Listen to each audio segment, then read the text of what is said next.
Ladies and gentlemen, Britain is no longer in the hands of British people.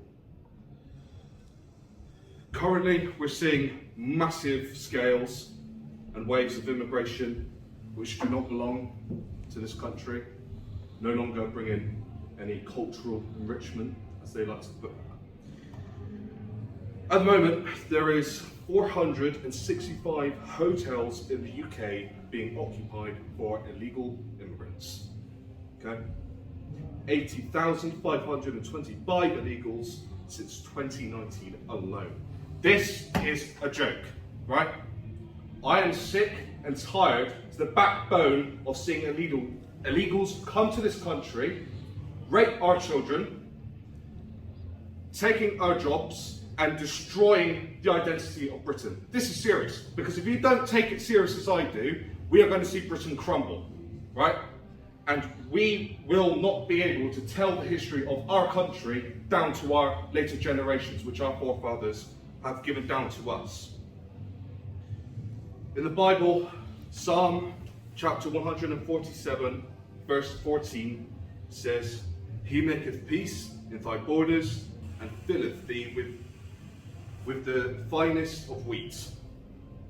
So God, whether or not you believe in him or not, gives us the right to express our national identity through the borders of our United Kingdom. Henceforth, 166,000 illegal immigrants are now waiting for housing, with millions of native British people waiting at the back of the queue. It sickens me. It absolutely sickens me, because why are we putting people, like I said, that don't care about our culture, about us as people? Sure, we are allowed to accept people into this country when they genuinely need to, such as the Ukrainian refugees, right? But Albania, seriously. Currently in Ireland, there is a massive set of problems which involved with the kidnapping of children, with the rape of women, and what do we see in the justice system? Nothing. Absolutely nothing. Yeah, this is serious.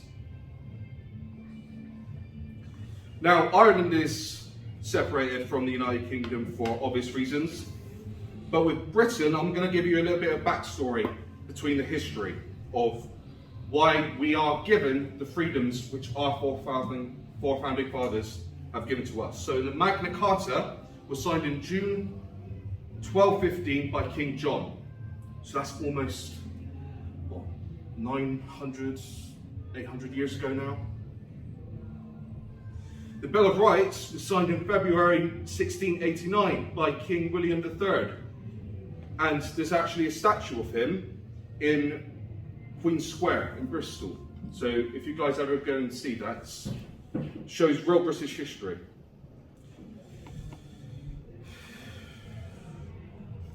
One of the other problems that I have personally come across is the aftermath of the coronavirus lockdowns.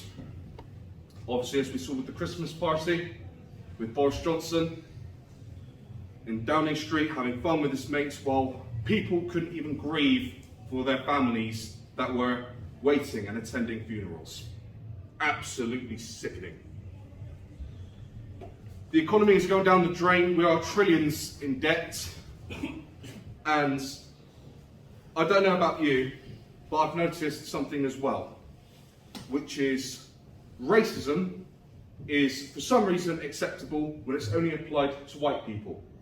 But when it's reversed, or as what other people like to call it, anti-racism, they laugh at the faces of white people and get away with scot-free. But if I were to make a joke about someone of Caribbean descent or African descent, they'll say, no, racist, get out of the way.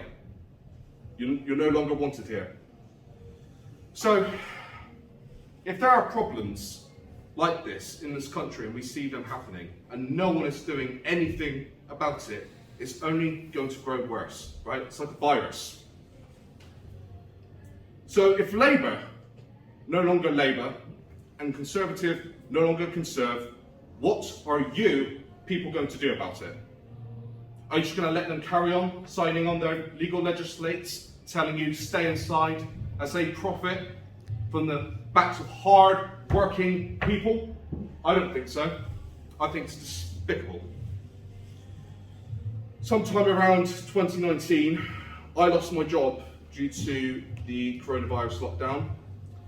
So I had to go through the whole system of then having to find housing, having to find shelter over my head and food in my belly, and that, I think, is what sparked my political worldview.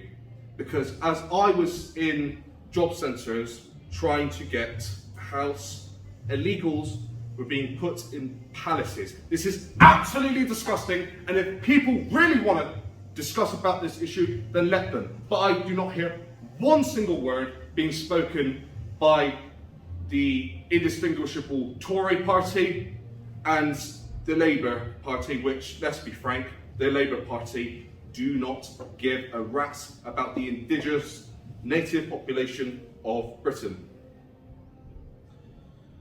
So, what can we do about these issues? Well, the first things first really is to understand common law and to understand how Britain formed its way into what it is today, and to understand what it really means to be a patriotic British person.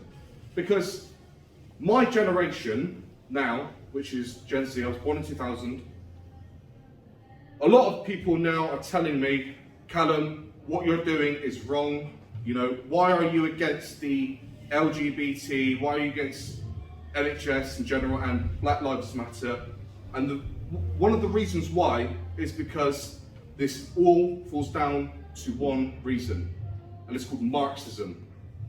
Now, Karl Marx created a set of theories, philosophies, called the critical race theory. Now, you might have heard of that. I don't know if you guys have, but it's the same reason why during the Soviet Revolution, they had a problem with class. Now, the people at the bottom would say, and look at the top of the people and say, right, you guys do not deserve to be where you are. And hence they killed them for that. Only difference now with the Marxists using the same argument today is that they reverse class with race, saying that black people are supposedly at the bottom of the pyramid and the white man is at the top. Absolutely ludicrous, and I'm a perfect example to tell you why that's wrong. Another reason to deal with a mass scale of problems that we see today is because if we don't tell our children and our later grandchildren why we lived our life and why our ancestors lived the life that they lived, my grandfather and his grandfather, and most likely with yours as well, they would, the ones that especially served in the world wars, they would be laughing at this generation today, and they'd be saying, oh, how wicked, oh, how disgusting and perverted and backward this culture has become today. Now, you can blame it on the white politicians in Parliament, you can blame it on any excuse.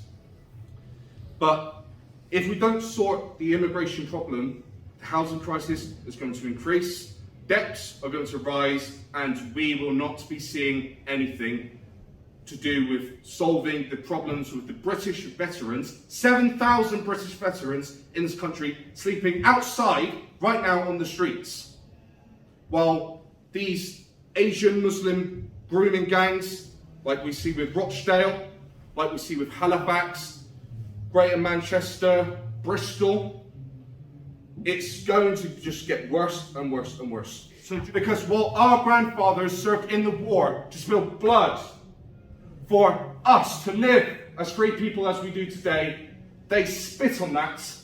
They take down the statues like the Edward Colston statue down near there, down the street. And they're going to make it so that the white people, the native British people, are going to become a minority. When is this going to stop? Seriously. Because we have to do something. And it is going to ick at the back of my neck. It's going to just destroy Britain. And sooner or later, we will no longer be seeing Union Jacks. We will no longer be hearing the English word spoken as the majority.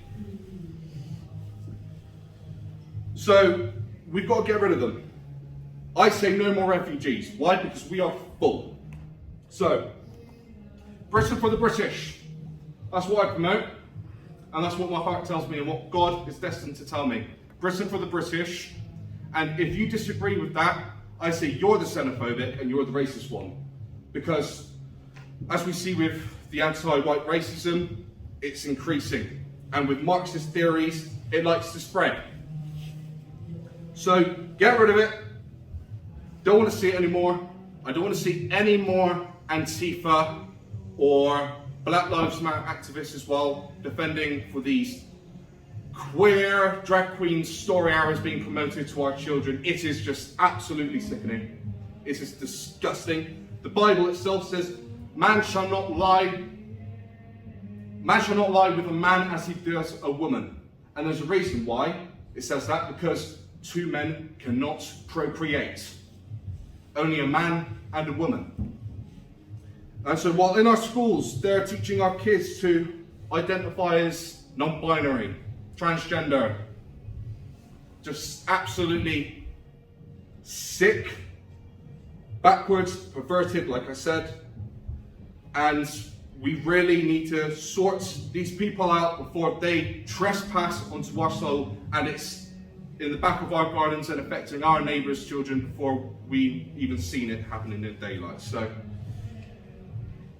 deport the immigrants, replace the architecture, replace everything. This country, I've said it so many times, needs a reformation, right? Because as our ancestors, like I said, died for this country, I am willing to put my life on the line, knowing that if Britain survives, I know that I did my duty, fighting for the country that I love in my heart and that I was raised in. So, as well as the LGBTQ community, now people can call me homophobic, they can call me, a straight white cis man or whatever they like to throw shade up my face now. And to them, I don't really need to say anything. Why? Because I know God's on my side. Okay?